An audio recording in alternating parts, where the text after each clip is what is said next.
All right, all right. Hello, school leaders. How y'all doing today? Hey, Hello. Y'all doing good? Excellent. doing That's good. It's good. hot in here in Doing Detroit, but great. we're here. As my boss, Maurice Evans, would say, I'm excellent on purpose.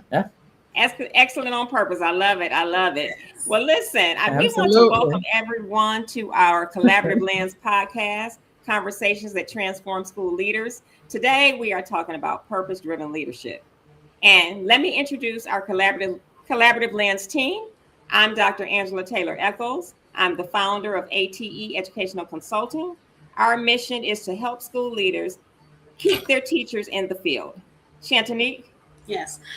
Hey, everybody. I am Chantinique Langston. I am the founder of Reach to Teach Consulting. I help school and district leaders create emotionally healthy school cultures through human centered leadership.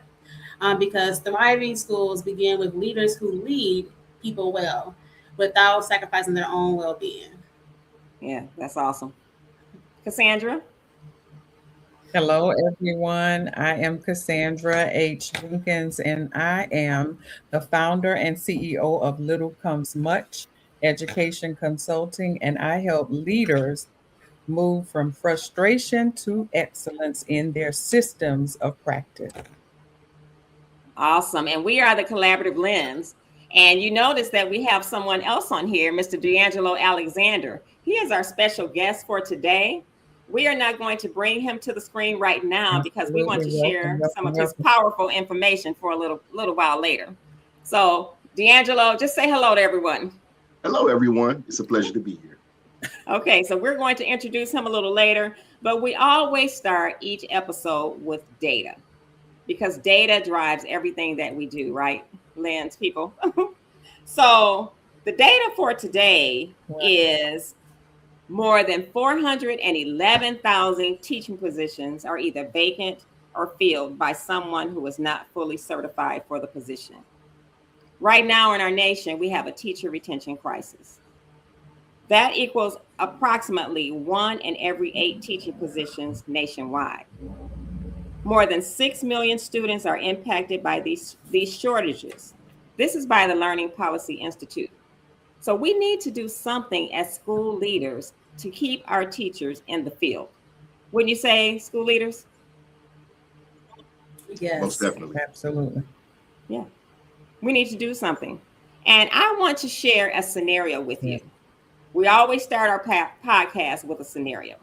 So I'm going to read the scenario and then we're going to talk about it. It's February.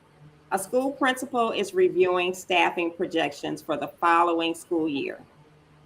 3 teachers have already announced they are leaving. None are retiring. None are changing careers.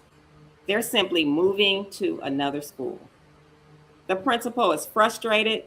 The school offers competitive pay, professional development opportunities, strong instructional resources.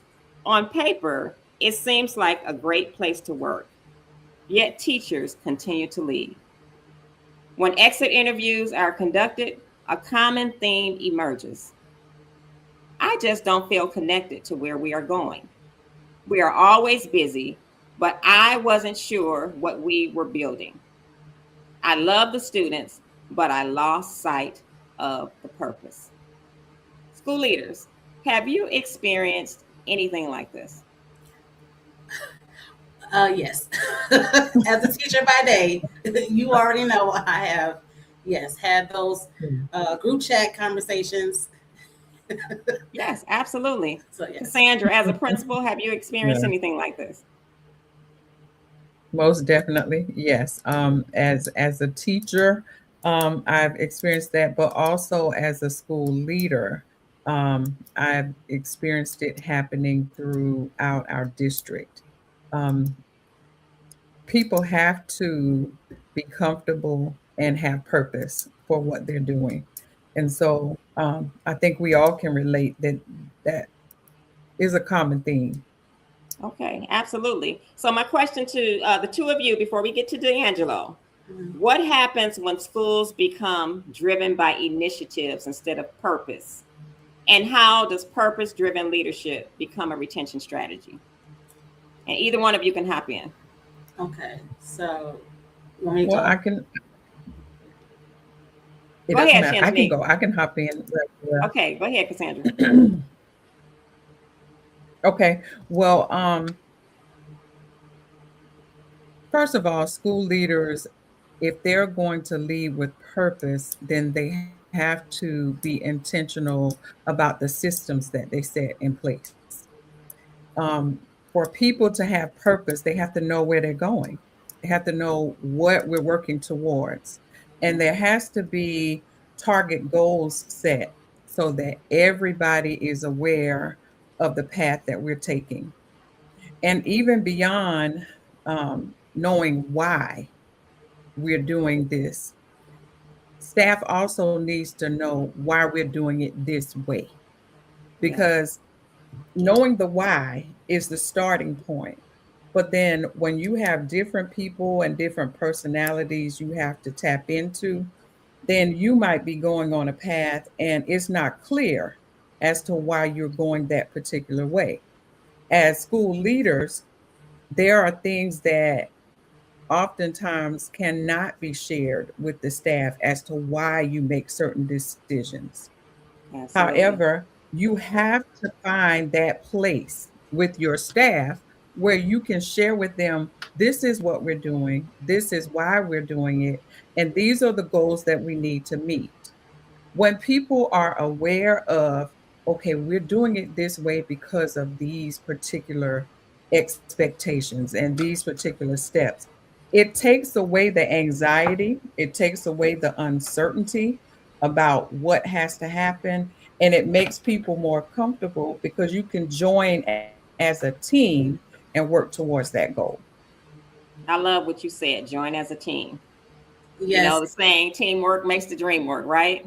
Mhm. Okay, so Chantinique, Absolutely. what happens when schools become driven by initiatives instead of purpose? So I wanted to piggyback really quick on what Cassandra said. When you know how students need structure, so Yes. do staff. Yes. Because if we don't have Yes. structure, it's just busy work.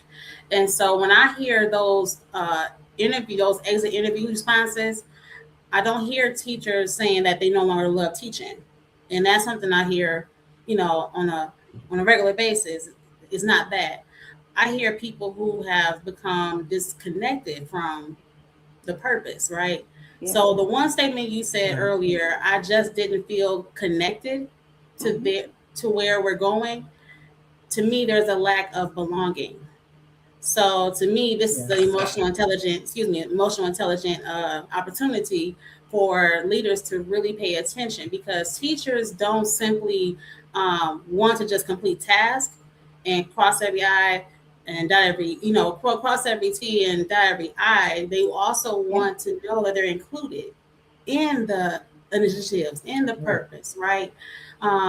They want to feel Yeah. seen, heard, and valued and connected in some meaningful way. And I'm not taking away from pizza parties, but I kind of want to boycott those. Right. You're, But you're, you're over it, right? you know, and Yeah. appreciation awards are great, but they don't create belonging. I want leaders to really pay attention to that, because purpose-driven leadership begins with relationship. Yeah. Leaders, Yes. again, I've always asked leaders this question, like, how intentional are you with getting to know your staff on a deeper level, knowing their strengths and also exploring their areas of opportunity?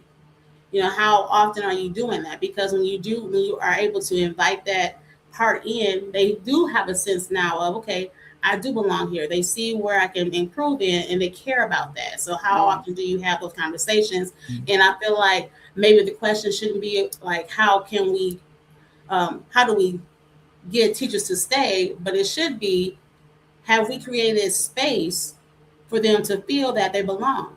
And where they want to stay, right? Yeah. That's a drop the mic moment. Absolutely. So, Cassandra, you Yeah. spoke from a systems perspective, and Chantinique, you spoke from Mhm. an emotional intelligence perspective.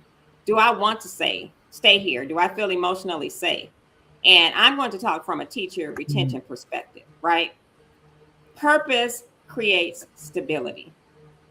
When there's clarity of purpose, Yes. teachers feel stable. When purpose is not clear and the why of what we're doing is unclear, then teachers begin to quietly leave.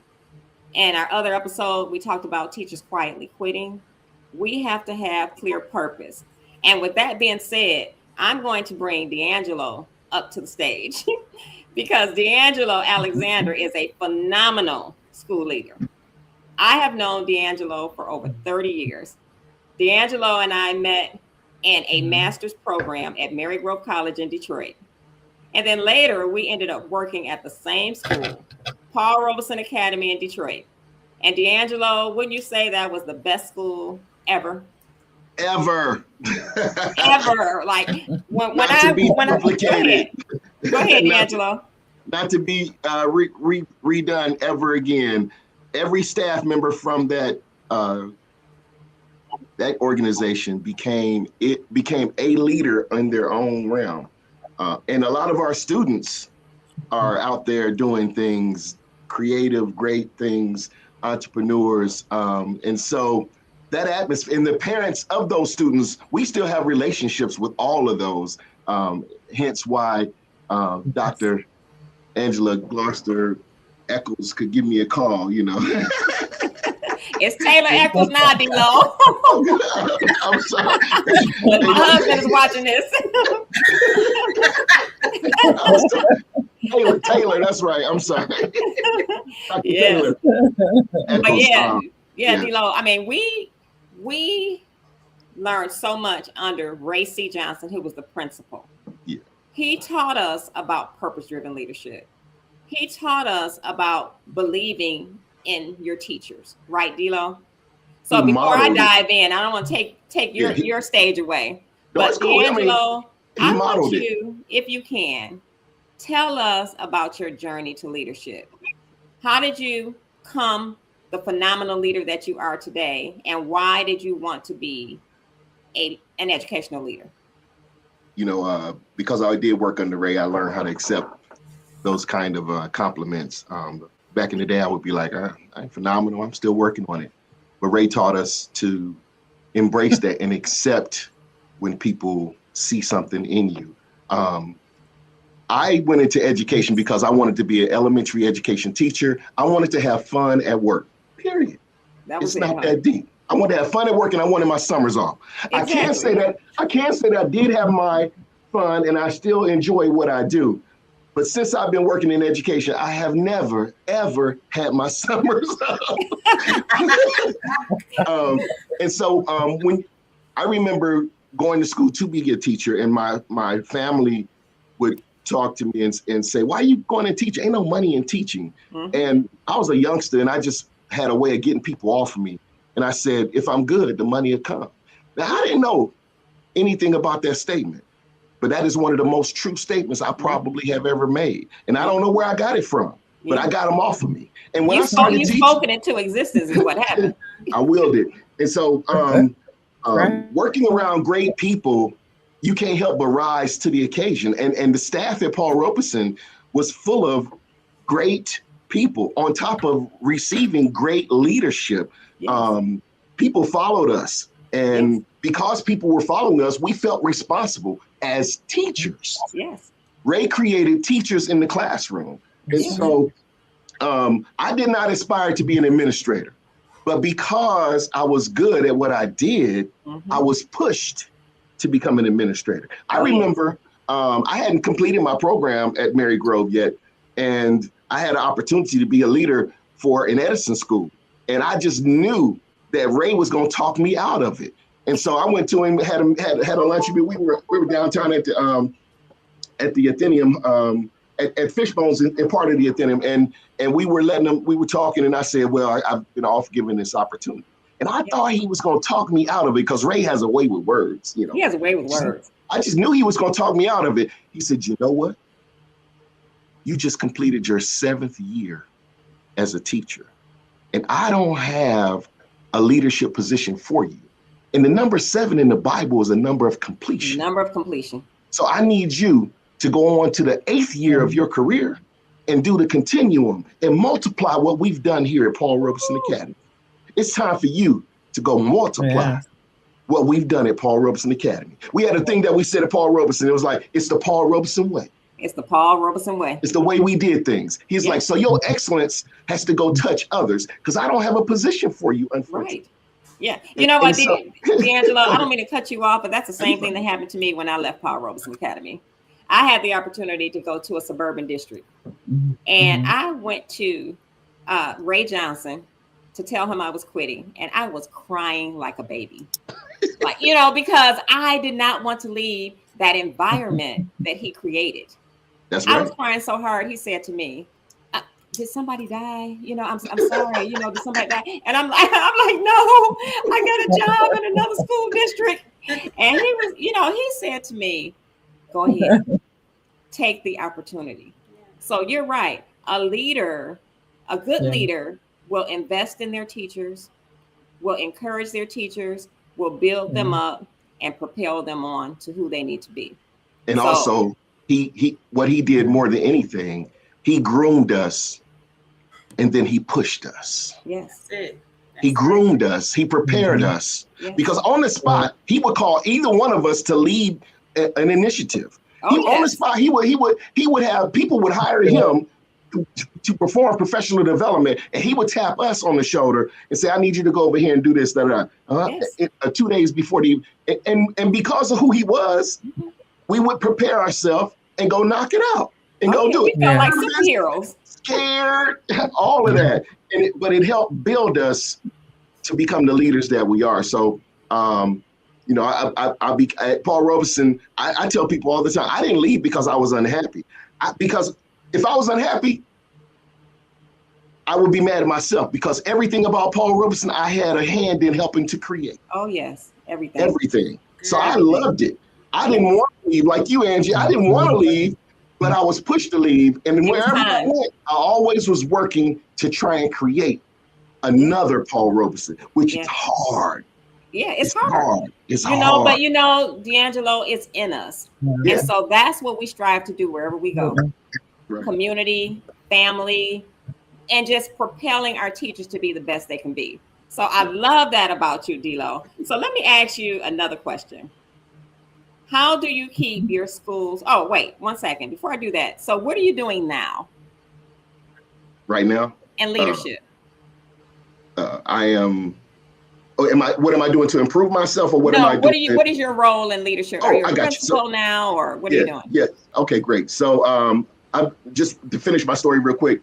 I was a classroom teacher, became academy director for Edison Schools. Then I became a principal, superintendent, and currently I'm president of school operations, which is also responsible for culture and climate. Culture and climate is important to every organization, but our emphasis is so strong that everybody's responsible for culture and climate. But I'm president of school operations and culture and climate for the elite group, which runs we run the Service Learning District, Oak Park Service Learning Academy, Detroit Service Learning Academy, and Redford Service Learning Academy. Selfish plug. I know that's right. Okay, well, thank you. Wow, I love where you are and what you're doing. So this question, how do you keep your school's purpose at the center of your leadership? When you were a principal, or even as a district leader, how do you keep your school's purpose at the center of your leadership? So I remember being a first-year teacher, having to repeat myself a lot. And I used to make this statement, I don't get paid to repeat myself. Mm-hmm. But it was something after the holidays that clicked in me that, I do get paid to repeat myself. So as a leader, as a teacher, I repeated myself over and over and over. And as an administrator, I repeat myself over and over and over. At my staff meetings, I repeat myself.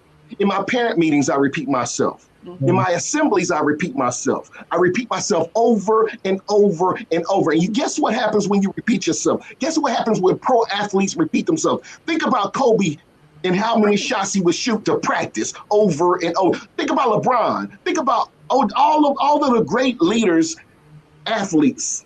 which is what I used to be a long time ago. I practice and I repeat myself to my staff, my parents, and my students over and my family over and over. And what that creates is greatness, because the message, the why is in the repeat. The message is in the repeat. The relationship and the love is in the repeat. Oh, I love it. You know, high expectations. Yes, if you say something 21 times, it becomes a habit, right? If you do something 21 times, it becomes a habit. You know, and I hate to keep going back. It becomes the way. Remember the Paul Robeson way? The Paul Robeson way. It becomes the way. It's the way. Yeah.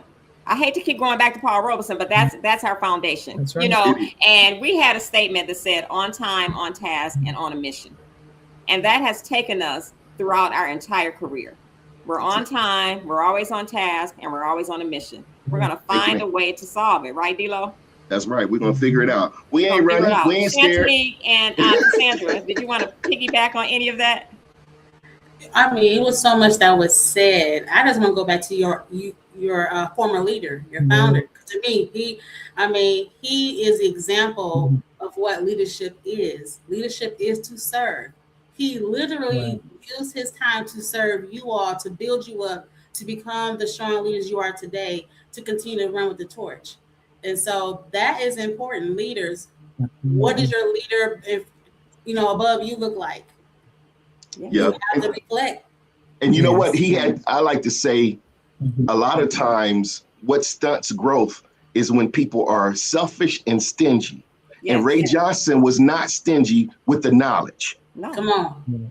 And so therefore, a lot, and what I do a lot of, I try to not only make decisions, but I give the reason why behind the decision, which requires a little bit more time, if necessary. And my staff I'm accessible to my staff.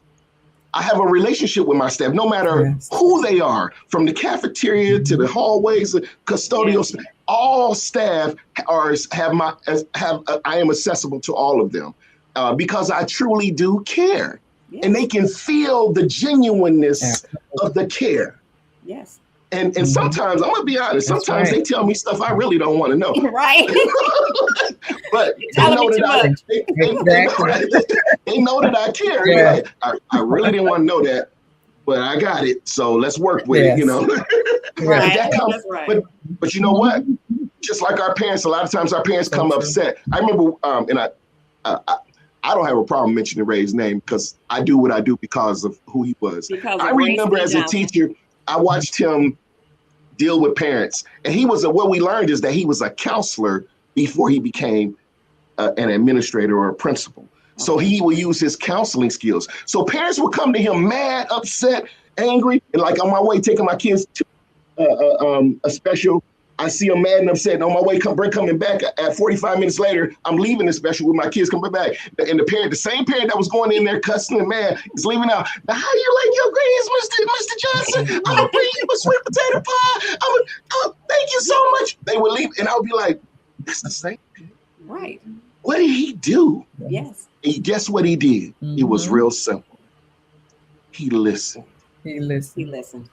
He heard them. Yes. And most of our parents, even at home, don't feel heard. They don't feel heard. And what Angelo, they don't feel heard and they don't feel seen either. And when we listen to hear, not listen to respond, right? Right. So I'm slow to speak and quick to listen. Yes. Slow to speak. And sometimes people want to hear me, but I'm slow to speak, even with my staff, because I value their brain power. And if I run my mouth, their brain power will not come out. Yes. So I say it in meetings. I'll be like, I'm gonna shut up. Right. and let it flow. Let them give what they know. Because a lot of them, that's how we push them to become leaders, by allowing their ideas to become the school or the organization ideas. That's called ownership. Absolutely. And ownership can't happen without relationship. Without relationship. And we have some comments in the chat. Helen Jackson is on here. She is a former teacher at Paul Robeson Academy as well. And she said, I am somebody. What do you know about that, D'Angelo? I'm not about to do it. But everyone wants me. It's a poem that we learned. I'll tell you what I will say about I Am Somebody. I truly use it today. A lot of times I'll say it in the morning before I leave home, and sometimes when I first wake up. And my kids say it. My own personal children say it. And what I learned it's a positive affirmation. And you are what you believe when you repeat it again. When you hear it on a regular basis. It's no way you can say the poem I Am Somebody for 21 days straight and not feel like you're somebody. And not feel like you are somebody. Not feel like you have someone in here, Ready Set Media, D'Angelo. They said D'Angelo is an inspirational brother, one of the best educators in the world, hands down. Oh man, thank you. Phenomenal comment. And you are. So Chantinique, do you have a question for D'Angelo? Yes, let's go back a little bit because you said you became a principal. So when you were a principal, what was the most important thing you did to retain teachers in your building? And leaders, take notes right now. Yeah. So what made me a great teacher was my relationship with my students. And I'll be honest, my first year as an administrator, I struggled. What I struggled with is telling adults what I think they should already know. Mm-hmm. I struggled with that really hard the first year. Yeah. But the second year, it clicked in. It's like the success that I had as a teacher is the same success I can have as a leader, as an administrator. So some of the same things that I would do with my students, I started to do with my staff. I just couldn't do it as in a classroom setting. I had to go to each one a lot of times. Or at my staff meetings, I would bring candy covered apples at my staff meeting, because in the fall, and I love the apple orchards, all of them. In the fall, that was what I did. I taught boys for 5 years, and I taught girls and boys 6 and 8. But I would do that with my students. So those things I did with my students, I did with my staff. If my staff had a birthday, I made sure they knew that I knew. If they had anything going on wrong at home, and the way I would know if something going wrong at home is because I was going to them, talking to them, wishing them a great day, inspiring them with some words, writing little notes, little messages all the time, leaving it in a conspicuous place, because I used to do that as a teacher, put it on my desk, and so the relationships were strong. And then I would always make sure I didn't say something and not follow through. Oh, so if I open my mouth and say something, then I have to do it. I like to say I can't be nobody's chump. Mm-hmm. So if I say I'm gonna do something, I'm gonna do it. Yeah. It's because everybody's watching you. You're being watched by everyone, and they want to see how you walk and how you talk and how you deliver. And if you don't deliver, then your points, your ratings are going to decrease if you don't deliver. So I want to make sure that I'm able to deliver whatever it might be, whether it be checking someone. Now, whenever I check someone, I always want to do it with humility. Yes. So I don't want people walking away feeling less than after I have to check them for something. Absolutely. I want them to walk away questioning, did he just check me? Right. Ask, because it's done in such a professional and loving way. You have to love on the people. A lot of times people are going through so much stuff at home that the workplace is the only place of comfort, because they're being treated like somebody. Yeah. And just like what you said, Ray Johnson did, you may have to reprimand, so to speak, a teacher, but you want to bring them back to wholeness. You want them to be whole when they walk away from you. You don't want them to feel defeated. And so that's what you do as a leader. And it extends a long way. It extends to the parents as well. So I have a thing, of course, if my staff member is hurt or in the hospital or sick or whatever, I reach out to them. And if they're at a hospital nearby and it's permissible, I might go by and see them. Who does that? Yes. I do that with students. I do that with my staff, and I do it with the parents. Yes, exactly. And when I step into a hospital room with a parent, can you imagine? They're like, and who you are the? Aren't you Mr. Alexander? Are you the? And you came to see me? Yes, ma'am. Yeah. You're important. You're important too. That is so You're true. important So true. So true. And that So- comes so- from your so- training. That's so Exactly. Over and a lot of people say he always going over and beyond, but it's just the norm in my world Yes. because I care. Yes. If I hear about it, if I know about it, I'm doing something about it. And Exactly. it might just be my presence. Yes. Just showing them my presence. Just showing your presence. All of anyone connected to wherever I am. So a lot of times, I'll be honest, a lot of times I don't know what's happening at other schools and other districts because I'm so engrossed into me and my world and making sure that me and my world are good and ready to go. Yes. You know, and that includes my parents, That's right. my students, my staff, and sometimes some community members that come through all the time. Yes. They're all important. And you know what? People want to be connected to where they feel embraced. That is so powerful. They want to stay I love it. where they I feel love it. embraced.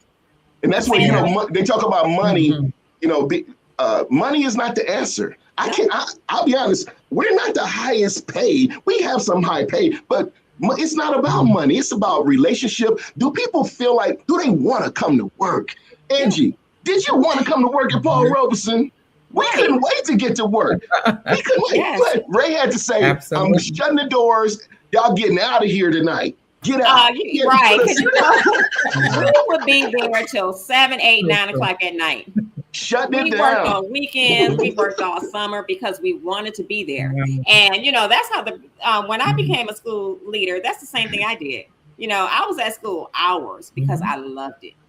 And I had a motto as a school leader, D'Angelo, never forget what it means to be a teacher. That's right. You know, when you don't feel like you've arrived because you are a school leader. Don't forget. That's right. Go around. That's right. Greet your Actually, teachers every day. Look them The, in the eye. I Right? hope the leaders of today are paying attention because you said again some more powerful things. My thing is about the care. The level of care matters. So I make Absolutely. I make people cringe. So my question, and I know this is Angela's show tonight, but I mean, you said some amazing things, and you got your receipts. The people are in the comments. They clocking the T. Yeah, So, when you finish that, I'm gonna read some comments. Leaders, those who are struggling, and I love what you said about being vulnerable about your first year being the principal. And I know some people in leadership that can attest to what you're saying, but you took that as fuel and made your second year, you know, better. Each time you got better. Same thing as being a teacher. Every year you should be getting better. So this is not we're not trying to bash nobody, or this is not a judgment. This is the time for leaders to learn. Like, you should never stop learning. As long as you live on this earth, we are all students. And so that's right. You're right. I appreciate, you know, the leadership that you have and going over and beyond. I don't think that everyone should do what he's doing, but think about, what is something I can do differently going to the next school year? I may not be able to go to the hospital, but what can I do different that will show that I do care, a new level of care, that they do belong in my school? There's a book that I read, written by Ron Clark of the Ron Clark Academy in Atlanta. I'm gonna go there. It's called The 1%. And what he means by that, the 1% is every day, everyone should do something, just 1% of something to become better. Just 1%. And what happens is over a period of time, if you do that over 100 days, now you have what? You have 100%. 100%. Just 1% every day. Now, you're right. I will say I'm an honest person. I'm real honest, sometimes too honest. And we have a shortage of leadership in education, and we have a shortage of teachers in education. Angela just read the data, and it's all accurate and true. And it's probably more than that hasn't been reported yet. Recorded. But I'm so honest to say, if you can't do it, please get out the way. Please get out the way. Somebody will step up and make it happen. I'm honest to say, this is not for you. And if you don't like kids, you gotta go. Right. I say it all the time. You gotta love. If you don't know how to teach, if you don't know how to lead, I just need you to do one thing, and you will find success in my world. Love my babies. Exactly.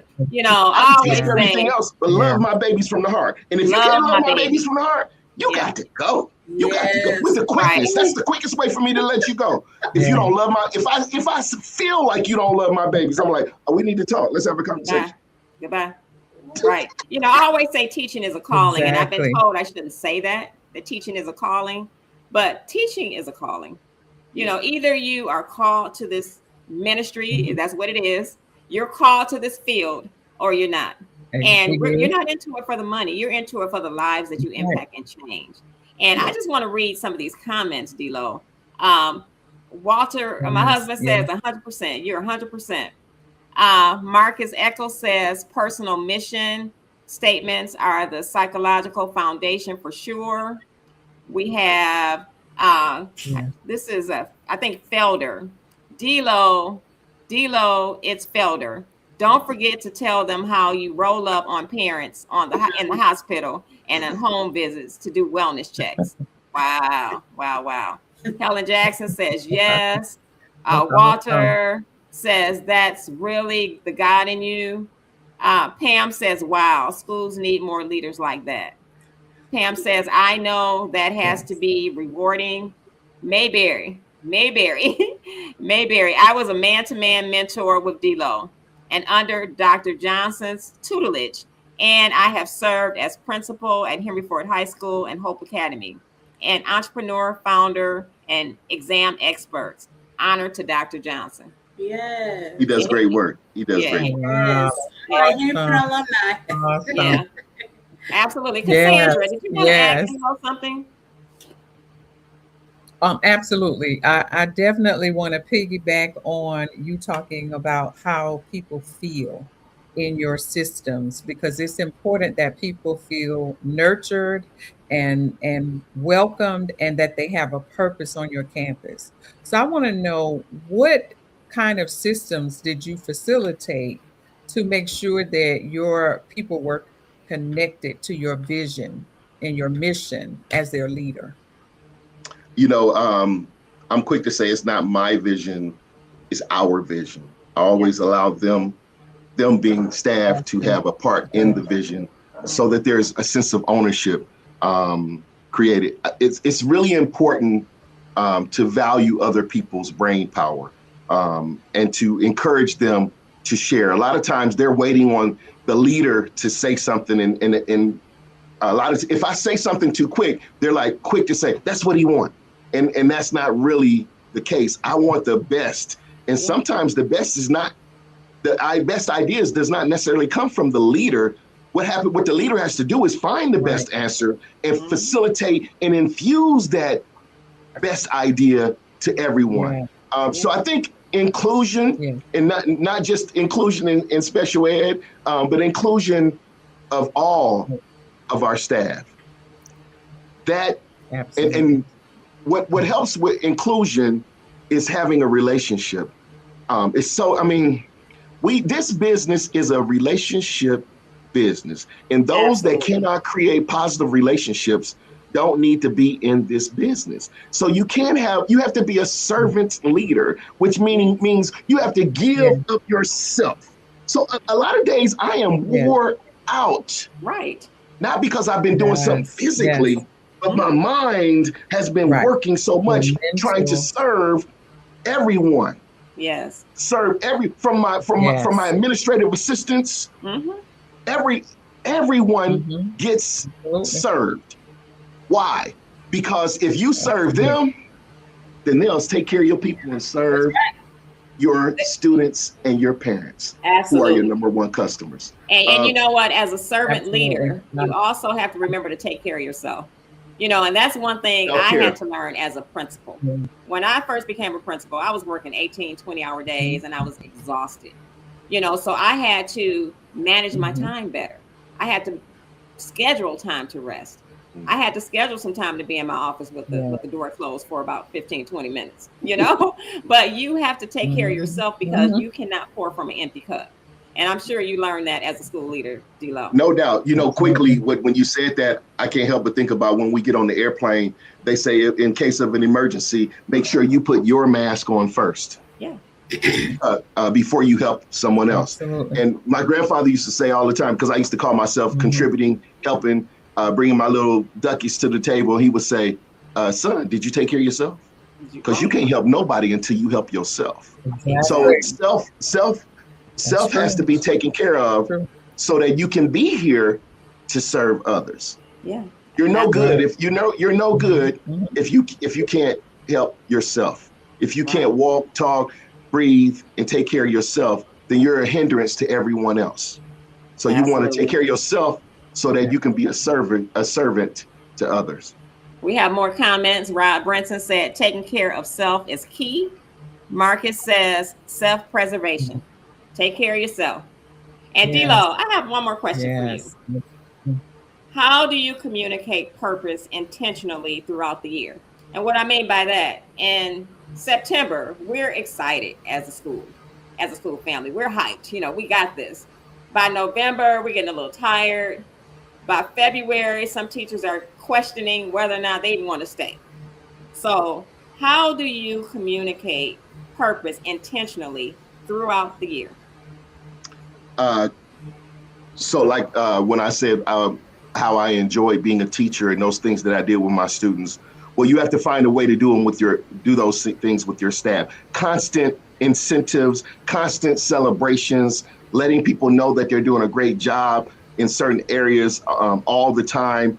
Staff outings, intentional staff outings, and then sometimes unintentional staff outings. Right. Staff outings with the administrators, and then some staff outings without the administrators because they might want to talk about you. So I mean,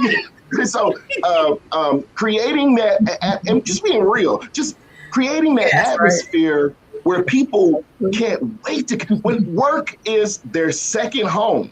Yeah. Where they feel most comfortable. Yeah. Because the people there care about them.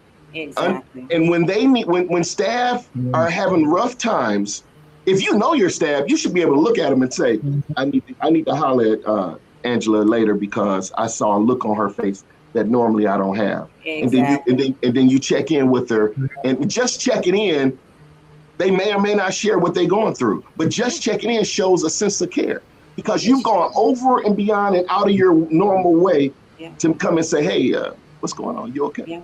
Yeah. And so I agree 100%. I'll never forget. That has to happen throughout the year though, because we do get started on a high. But within a week, because we haven't been in front of them for a little bit, that energy from them is draining you. So you have to find a way to renew that energy on a regular basis. And I don't know if this might be my last Paul Robeson reference, but that's what we did at Paul. We energized each other on a regular basis. And that's where I learned that is from that experience I had as a teacher. So I want to create it for the teachers and the staff that work for me. Exactly. And I agree with that. Two things. Paul Robeson, again, was that place that created the environment, the culture of family. And you said something about relationships, right? Relationships is the key to teacher retention. And at Paul Robeson Academy, we did life together. We did retreats. We would go on weekend retreats, stay at a hotel from Friday to Sunday, and we would even play games. We played something called Whirly Ball. I don't know if you remember that. I do. Yes, Basketball and go-karts. Adults, teachers, but it made it fun. So creating a family environment is a key to teacher retention. Well, one thing I thought of on that answer is it definitely is the culture. It's the culture. And culture is created. It's funny, 7 Habits. Start the way you start. Finish the way you start.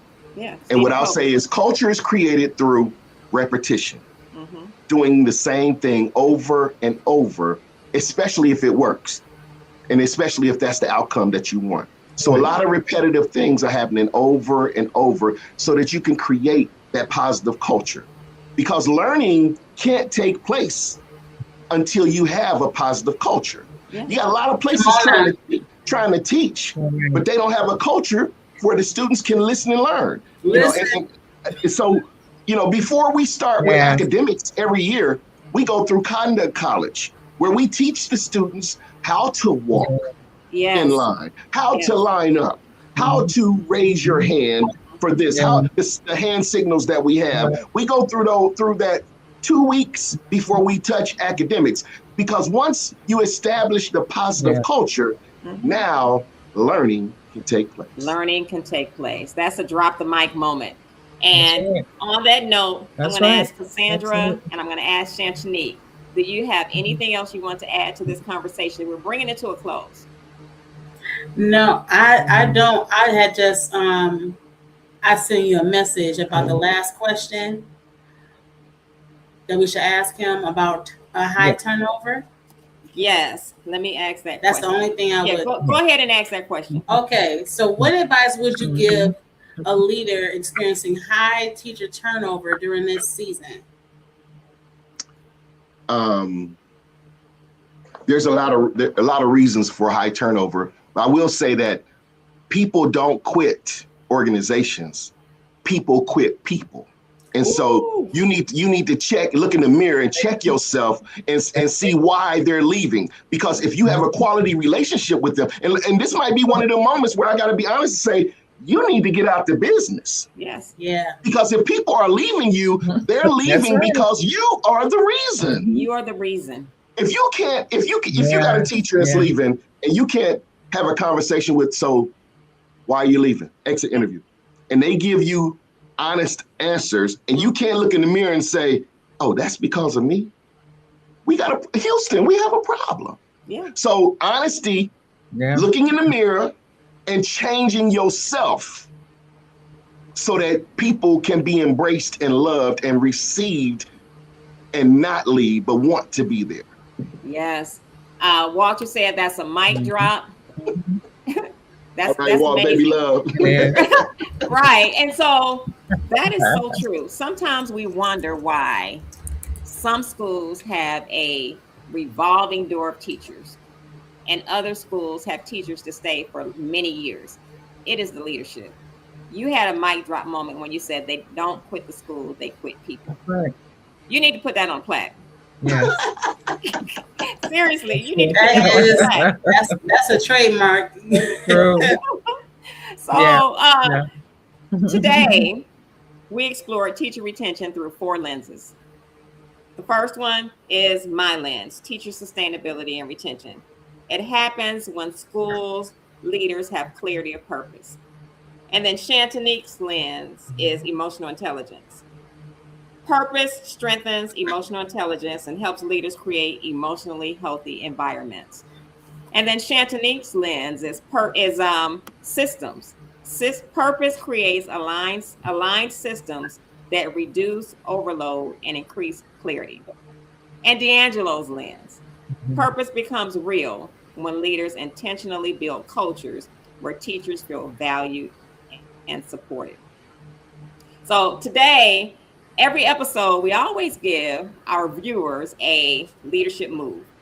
So today, I'm going to ask all leaders on here a question. And you don't have to answer it in the chat, but you can if you want. But the question is, you're going to ask this to your staff.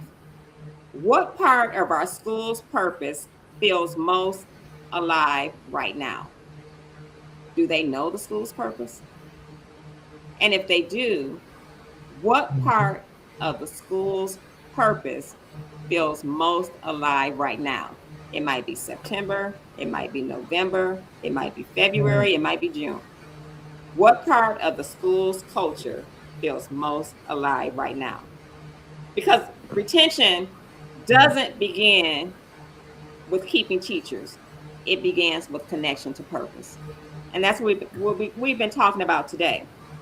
So if this episode resonated with you and you're ready to go deeper into understanding how your leadership leads to teacher retention, I want to personally invite you to sign up for my free webinar entitled Keeping Great Teachers: How to Build Schools Where Teachers Choose to Stay. The webinar will take place on July 29th via Zoom, and it is absolutely free. And it is for school and district leaders because we need to work together to keep our teachers in the field so that our students can thrive. You can sign up for the webinar on my the link on my Instagram, my Facebook, and on YouTube. And the webinar is limited. So if you want to sign up and get the information to learn how to retain your teachers, sign up for that. And in closing, there are 3 purpose-driven leadership tips that we're going to leave you with. Lead with why. That may sound cliche, but lead with why.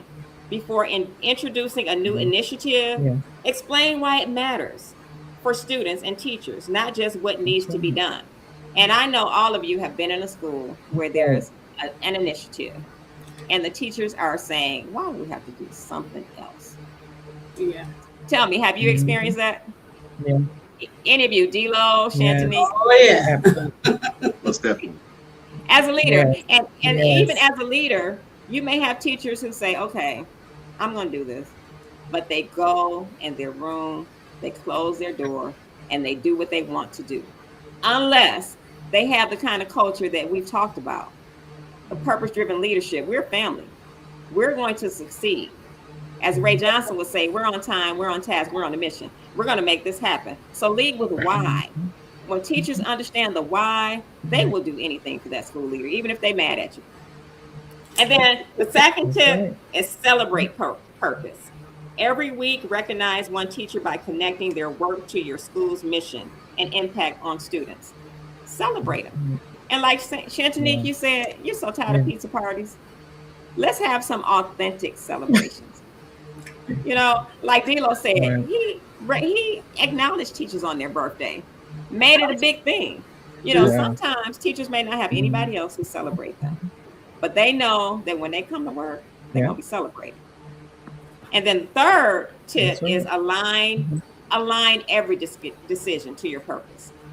So ask one question before making any decision. Does this move us closer to the school we're trying to become?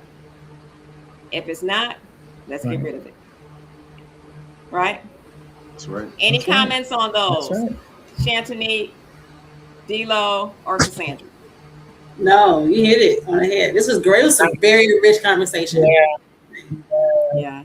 So in closing, I definitely agree. Go ahead, Cassandra. I'm sorry. I was just saying, I definitely agree with what you're saying. I agree with what you're saying. It's all about purpose and connection, and you hit the nail on the head with everything you just said. Yeah, absolutely. So in closing, until next time, awareness changes leadership. And I'm a teacher, so can you say that after me? Awareness changes leadership. Awareness changes leadership. Purpose shapes culture. Leadership. Purpose shapes culture. Can you say that? Purpose shapes culture. And third, culture influences retention. Can you say that after me? Culture influences retention. Great leaders build schools where teachers choose to stay. I'm Dr. Angela Taylor-Eccles. I help school leaders with teacher retention strategies. Chantinique? I am Chantinique Langston, and I help leaders in the human-centered leadership lens. Cassandra? I am Cassandra H. Jenkins, and I help principals move from frustration to excellence through systems. And we are the Collaborative Lens. Please like and subscribe to all of our YouTube channels and follow us on LinkedIn.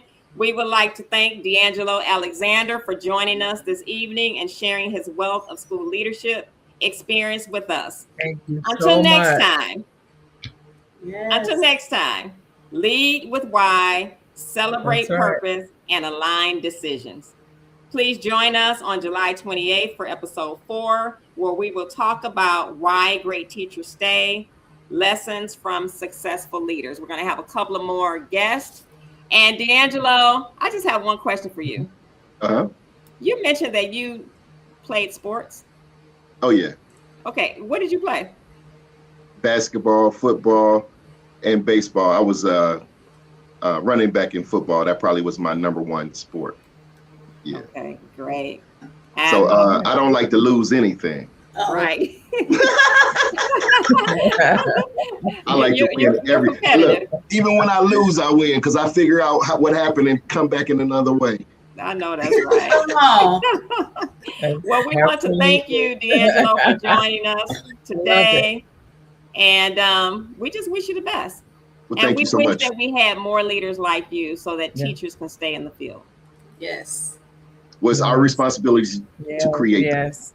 We have to create the cultures. And so we as leaders, we need to help other leaders, right? That's why we're doing this podcast, because we want to help other leaders build the kind of schools that we came from at Paul Robeson Academy.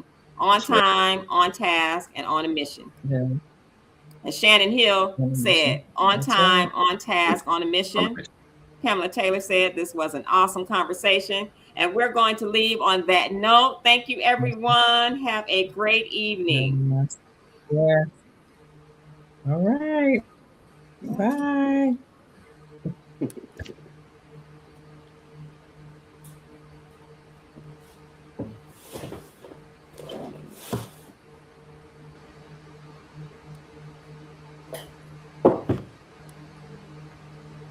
Wait.